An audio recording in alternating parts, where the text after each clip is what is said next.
Today we had a conference on the collapse and the funeral of the 1945 um, of the 1945 rule-based order, navigating global challenges in a fragmented world. And the title of the three-part conference that I gave was the value of peace in a dying order. Why Washington must reclaim its role as a city of peace. Antonio Gramsci once warned us, the old world is dying and the new world struggles to be born. Now it is the time of monsters. And indeed, we gather in such an interval. Peace, the most fundamental element of human progress, is in dangerously short supply. We live in an age where the echoes of war have grown louder and the voices of peace are increasingly drowned out by the clamor of military grandstanding and geopolitical vengeance. We are witnessing the resurrections of the same warmongering mindset that led to the catastrophic invasion of Iraq. Only this time, the lies are grotesquely simple. The justifications are clumsy, and the strategies lack even the theatrical sophistications of a Colin Powell Security Council address or a Donald Rumsfeld press conference. These are not nuanced errors. They are blatant revivals of a failed order dressed in the same military fatigues and camouflage, blind to the cost.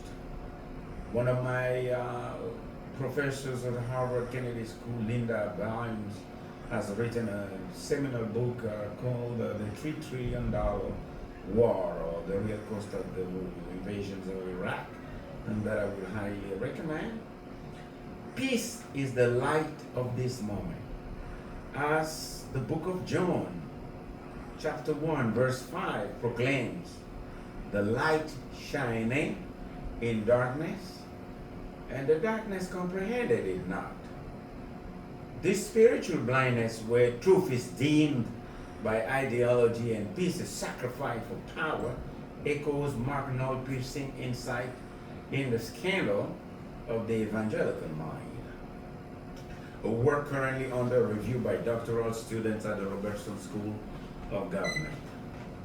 In it, Knoll explores how the decline of intellectual engagement in public theology has contributed to our collective inability to discern moral clarity in times of war and peace.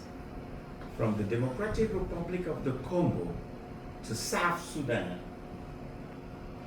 from Ukraine to Gaza, from Cameroon to Kashmir, from Myanmar to every corner of a restless world, true peace is not the silence imposed by domination, nor the submission cloaked as diplomacy.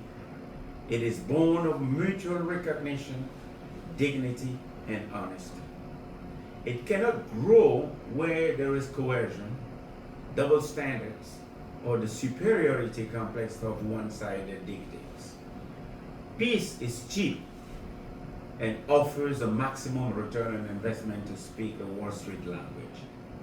But it is not performative. It cannot be faked, and it will not survive the test of history if it is built on threats rather than trust. To take root, peace must be forged among equals. The era of hierarchical diplomacy in a multipolar world is ending, and justifiably so. And now we find ourselves here in Washington, D.C., a city that must remember its soul.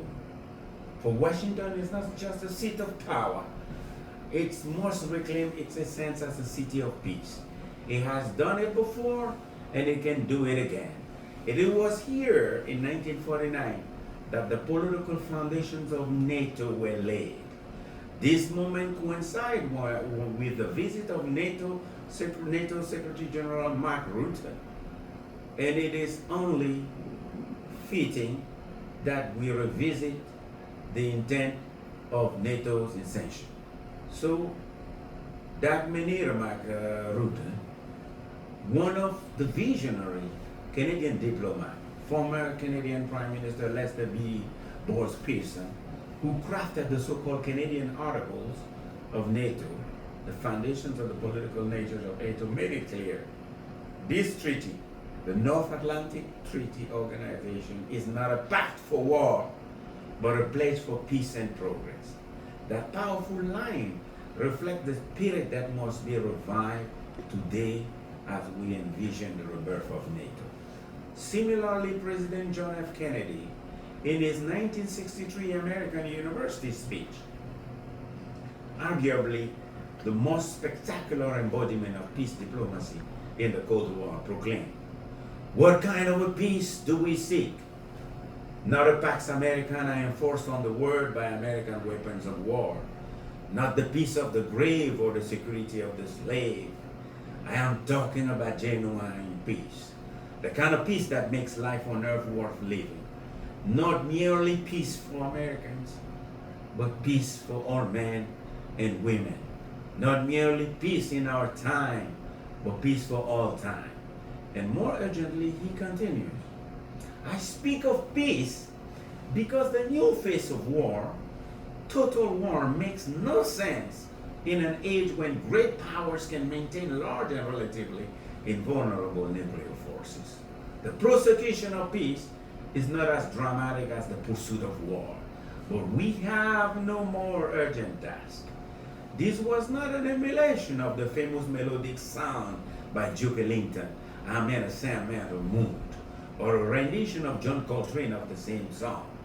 This call for peace was not sentimental. It was strategic. It was far-sighted and deeply human. As we navigate this dangerous interval between dying orders and emerging ones, I recall a lesson from Roger Fisher, author of Getting to Yes Without Giving In, and my mentor, together with Liz McClintock at the Harvard Program on Negotiation. When peace negotiations stall, he advised, take a walk in the woods. Forget about the conflict for a moment, but do not give up. A few years ago, I introduced in the Cameroonian lexicon a term called mapan from the Bassa tribe. Literally meaning dark forest, a sea of trees where no one can see you. Peace negotiations, too, sometimes need a mapan sisongo moment, a space to cool off, to reflect, a cold shower, to return to one's moral sound, out of sight but not out of purpose. We must walk into the woods again. The time is ripe for peace processes and negotiations from around the world to have the Mapan Sisongo moment. The time has come for Washington to reclaim its mantle as a city of peace, not through rhetoric, but through bold action, through support of a new global order rooted in justice, restraint, equity, and human dignity. Let us rethink war. Let us build a holistic agenda for global harmony. Let us commit to the vision of war no more and pursue systemic lasting peace, not as dreamers, but as determined architects of a livable future. For if not us, who? If not now, when? Washington legacy and the psychopath of regime change. History reminds us that Washington has been both a stage for peace and a theater for hubris. The Camp David Accord, brokered by President Jimmy Carter in September 1978, began as 13 tense days of negotiations in Maryland, secluded retreat in the woods, far from the political noise of the capital. Yet the final treaty was signed in Washington, D.C. on March 26, 1979, coincidentally the date of my birthday, marking the first Arab recognition of Israel. This duality of quiet diplomacy and public ratification shows how Washington can serve as both sanctuary and symbol. But let us not forget the darker currents. In my seminal book, The ABC of the United Nations General Assembly, Navigating Global Challenges in a Fragmented World, is the best thing that has ever happened to international relations for the last 50 years, I coined the term psychopath of regime change in chapter 12. Those who treat nations as chessboard, sacrificing lives for ideological gambits. Today as then, we must reject this pathology. True peace cannot coexist with the arrogance of forced transformation. Peace shall rise again to fulfill its God-ordained destiny. Peace on earth and glory to God in heaven, as inscribed in the tablet commemorating the first United Nations General Assembly in London's Methodist Central Hall, Westminster, the first assembly which took place from January 10 to February 14, 1946. February 14 symbolizing a journey or a celebration of love on earth, which is Valentine's Day.